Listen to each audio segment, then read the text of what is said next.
गं गणपते नमः। नमस्कार दोस्तों, भक्ति ही शक्ति में आप सभी का स्वागत है। बृहस्पतिवार का दिन भगवान विष्णु और देवताओं के गुरु बृहस्पति देव को समर्पित है। इस दिन विधि पूर्वक भगवान श्री हरि विष्णु का व्रत रखने और उनकी पूजा करने से भक्तों की सभी मनोकामनाएं पूरी होती है। बृहस्पतिवार के व्रत और पूजन के कुछ नियम भी हैं, तो चलिए अब हम जानते हैं इनके क्या नियम हैं। पौष माह को छोड़कर किसी भी महीने में आप बृहस्पतिवार के व्रत की शुरुआत कर सकते हैं। व्रत की शुरुआत शुक्ल पक्ष से करना शुभ माना जाता है। नियम के अनुसार बृहस्पतिवार के लगातार 16 व्रत रखने चाहिए और 17वें बृहस्पतिवार को उद्यापन करना चाहिए। अगर इस बीच महिलाओं को मासिक धर्म होता है तो उन्हें उस बृहस्पतिवार को व्रत को छोड़कर अगले बृहस्पतिवार से उसकी गणना कर लेनी चाहिए। बृहस्पतिवार के दिन सुबह स्नान आदि से निवृत्त होकर भगवान विष्णु की मूर्ति या चित्र की स्थापना करनी चाहिए। भगवान विष्णु को पीला वस्त्र अर्पित करें। उन्हें पीले फूल, हल्दी और गुड़ चने का भोग लगाएं। हल्दी मिली जल से भगवान का अभिषेक भी करें। इसके बाद हाथ में गुड़ और चना लेकर बृहस्पति देव की कथा का पाठ करना चाहिए। बृहस्पतिवार की आरती की जाती है और दिन भर फलाहार व्रत रखना चाहिए। व्रत का पारण अगले दिन स्नान और दान के साथ करना चाहिए। बृहस्पतिवार के दिन केला और पीली वस्तुओं का दान करना बहुत शुभ माना जाता है। इस कथा को पढ़ने से, सुनने से सभी कष्ट दूर हो जाते हैं। तो चलिए अब हम कथा का आरंभ करते हैं। प्राचीन समय की बात है। एक नगर में एक बड़ा व्यापारी रहता था। वह जहाजों द्वारा अपना माल अन्य देशों में भिजवाया करता था। वह जितना ज्यादा धन कमाता था उतना ही वह जी खोलकर दान भी करता था। परंतु उसकी पत्नी बहुत कंजूस थी। वह किसी को दान में एक पैसा भी नहीं देती और अपने पति को भी दान देने से मना करती थी। एक समय की बात है कि वह सेठ एक दूसरे देश में व्यापार करने के लिए गया। उसके पीछे से भगवान बृहस्पति देव ने साधु का रूप धारण कर उस व्यापारी के घर गए। उन्होंने व्यापारी की पत्नी से भिक्षा मांगी। व्यापारी की पत्नी ने कहा, साधु महाराज, मैं इस दान पुण्य से बहुत तंग आ चुकी हूँ। कृपया करके मुझे कोई ऐसा उपाय बताए जिससे कि हमारी सारी धन संपत्ति नष्ट हो जाए, ताकि मैं आराम से अपना बाकी का जीवन बिना किसी परेशानी से बिता सकूं। बृहस्पति देव ने आश्चर्य से कहा, हे देवी, तुम बड़ी विचित्र हो। संतान और धन से भी क्या कभी कोई दुखी होता है? अगर अधिक धन है तो इसे शुभ कार्यों में लगाओ। कुंवारी कन्याओं का विवाह करवाओ। विद्यालय और बाग बगीचों का निर्माण कराओ। ऐसे पुण्य कार्य करने से तुम्हारा लोक परलोक सार्थक हो जाएगा। लेकिन साधु की इन बातों से व्यापारी की पत्नी को खुशी नहीं हुई। उसने कहा, मुझे ऐसे धन की आवश्यकता नहीं है जिससे मैं दान दूं। तब बृहस्पति देव बोले, यदि तुम्हारी ऐसी ही इच्छा है तो तुम एक उपाय करना। 7 बृहस्पतिवार घर को गोबर से लीपना। अपने केशों को पीली मिट्टी से धोना। केशों को धोते समय स्नान करना। व्यापारी से हजामत बनाने को कहना। भोजन में मांस मदिरा का सेवन करना। कपड़े अपने घर धोना। ऐसा करने से तुम्हारा सारा धन नष्ट हो जाएगा। इतना कहकर बृहस्पति देव अंतर ध्यान हो गए। व्यापारी की पत्नी ने बृहस्पति देव के कहे अनुसार 7 बृहस्पतिवार वैसा ही करने का निश्चय किया। केवल 3 बृहस्पतिवार ही बीते थे कि उसकी समस्त धन संपत्ति नष्ट हो गई और वह परलोक सिधार गई। जब व्यापारी वापस आया तो उसने देखा कि उसका सब कुछ नष्ट हो चुका है। उस व्यापारी ने अपनी पत्नी को सांत्वना दी और दूसरी नगर में जाकर बस गया। वहां वह जंगल से लकड़ी काट कर लाता और शहर में बेचता। इस तरह वह अपना जीवन व्यतीत करने लगा। एक दिन वह वृक्ष के नीचे बैठे अपनी पूर्व दशा पर विचार कर रोने लगा। उस दिन बृहस्पतिवार था।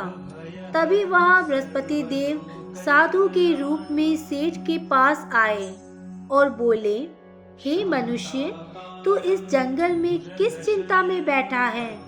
तब व्यापारी बोला, हे महाराज, आप सब कुछ जानते हैं। इतना कहकर व्यापारी अपनी कहानी सुनाकर रो पड़ा। बृहस्पति देव बोले, देखो बेटा, तुम्हारी पत्नी ने बृहस्पति देव का अपमान किया था, इसी कारण तुम्हारा ये हाल हुआ है। लेकिन अब तुम किसी प्रकार की चिंता मत करो। तुम गुरुवार के दिन बृहस्पति देव का पाठ करो। 2 पैसे के चने और गुड़ लेकर जल के लोटे में शक्कर डालकर वह अमृत और प्रसाद अपने परिवार के सदस्यों और कथा सुनने वालों में बांट दो। स्वयं भी प्रसाद और चरणामृत लो। भगवान तुम्हारा अवश्य कल्याण करेंगे। साधु की बात सुनकर व्यापारी बोला, महाराज, मुझे तो इतना भी नहीं बचता कि मैं अपनी कुछ बचा सकूं। इस पर साधु जी बोले, तुम लकड़ियां शहर में बेचने जाना। तुम्हें लकड़ियों के दाम पहले से चौगुने मिलेंगे, जिससे तुम्हारे सारे कार्य सिद्ध हो जाएंगे। उसने लकड़ियां काटी और शहर में बेचने के लिए चल पड़ा। उसकी लकड़ियां अच्छे दामों में बिक गई। उसने गुरुवार की कथा हेतु चना गुड़ लेकर कथा की और प्रसाद बांटकर स्वयं भी खाया। उसी दिन से उसकी सभी कठिनाइयां दूर होने लगी। परंतु अगले बृहस्पतिवार को वह कथा करना भूल गया। अगले दिन वहां के राजा ने एक बड़े यज्ञ का आयोजन किया। पूरे नगर के लोगों के लिए भोज का आयोजन किया। राजा की आज्ञा अनुसार पूरा नगर राजा के महल में भोज करने गया। लेकिन व्यापारी और उसकी पुत्री थोड़े विलंब से वहां पहुंचे। उन दोनों को राजा ने महल में ले जाकर भोजन कराया। जब वे दोनों लौट कर आए तब रानी ने देखा कि उसका खूंटी पर टंगा हार गायब हो गया है। रानी को व्यापारी और उसकी पुत्री पर संदेह हुआ। उसका हार उन दोनों ने ही चुराया है। राजा की आज्ञा से उन दोनों को कारावास की कोठरी में कैद कर दिया गया। कैद में पड़कर दोनों अत्यंत दुखी हुए। वहां उन्होंने बृहस्पति देवता का स्मरण किया।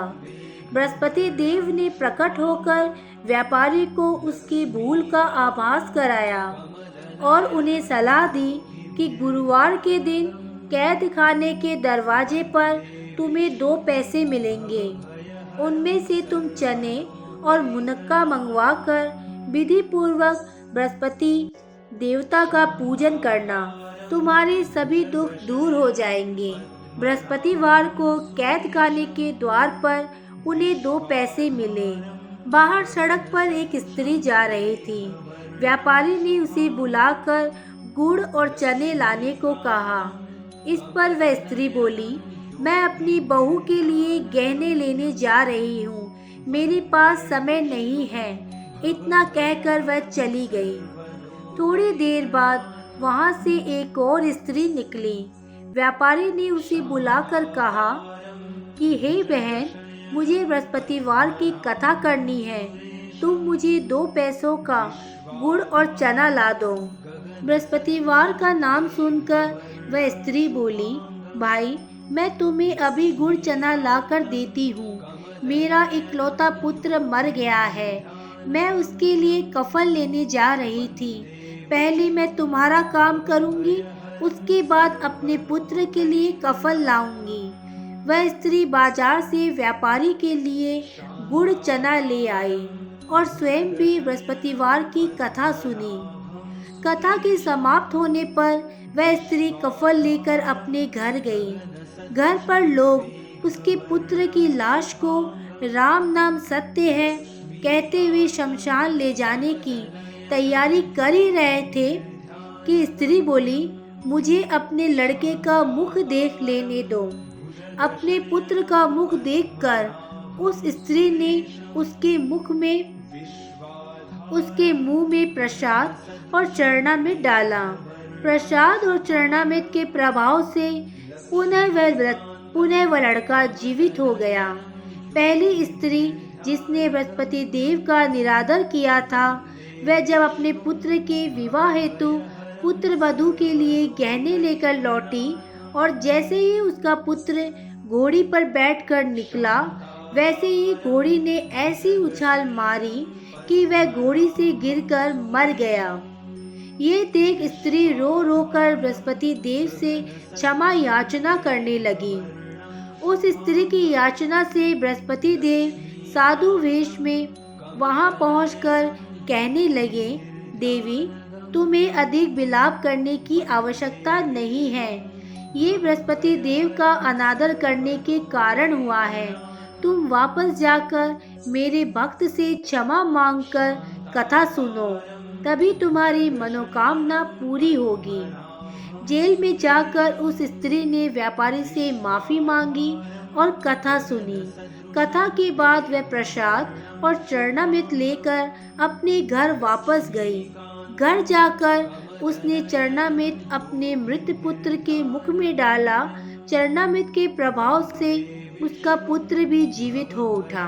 उसी रात बृहस्पति राजा के सपने में आए और बोले, हे राजन, तूने जिस व्यापारी और उसकी पुत्री को जेल में कैद करके रखा है, वह बिल्कुल निर्दोष है। तुम्हारी रानी का हार वही खूंटी पर टंगा है। दिन निकला तो राजा रानी ने हार खूंटी पर लटका हुआ देखा। राजा ने उस व्यापारी और उसकी पुत्री को रिहा कर दिया और उन्हें आधा राज्य देकर उसकी पुत्री का विवाह उच्च कुल में करवाकर दहेज में हीरे जवाहरात दिए। आज के वीडियो में बस इतना ही। अगर आपने मुझे अब तक सब्सक्राइब नहीं किया है तो सब्सक्राइब जरूर करें। कमेंट और लाइक करना ना भूलें। इसी कामना के साथ कि आप हमेशा खुश रहें, स्वस्थ रहें। नमस्कार।